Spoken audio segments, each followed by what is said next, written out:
Hey everyone, welcome back. Today we're diving straight into Figma and I'm going to show you how to create pixel-perfect icons step by step. Whether you're designing an X to close a window or a checkmark for success messages, by the end of this video, you'll know how to get those crisp, clean, and professional icons ready for any project. And I'll make sure you understand not just what to click, but why it works. Alright, let's get right into it. Now before we even start drawing, let's talk about grids. When you want icons that are truly asterisk pixel perfect, setting up a grid is like laying the foundation for a house. It gives your icon a structure and lets you align every element with precision. So in Figma, go ahead and add a grid to your frame. If you've never done this before, just select your frame, click on Layout Grid in the right sidebar and choose a grid that matches the size of your icon.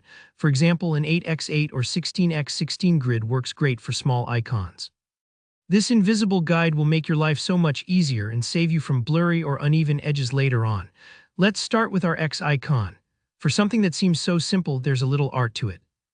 Go to the Shapes tool and select the square. You'll want to create not one but two squares for the X. Think of this like crossing two matches to form the X shape.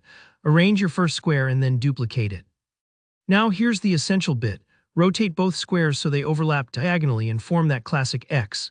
If you need to nudge and align, use the grid we set up. It's there to help you line everything up exactly.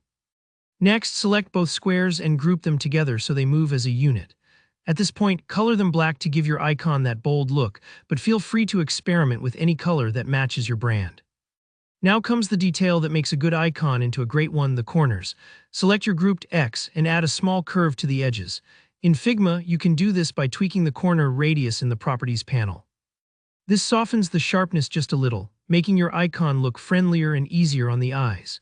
It's a subtle touch that professional icon designers always use, and don't worry if it takes some trial and error to get it looking just right.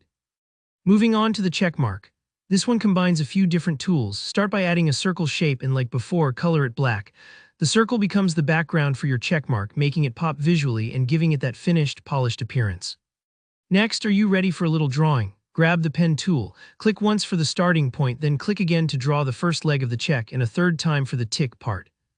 You might need to adjust the anchor points until you get a check shape that feels balanced inside the circle. Select your new line and bump up the stroke weight so it's nice and visible. Here's an extra tip. In the stroke settings, set both the start and end points to be rounded and also add a tiny bit of corner radius. This way, your checkmark looks smooth, modern, and approachable rather than spiky or harsh. And just like that, you've made pixel-perfect X and checkmark icons, totally from scratch. Don't worry if your first attempts aren't flawless. Icon design really is about practicing those small tweaks that make all the difference.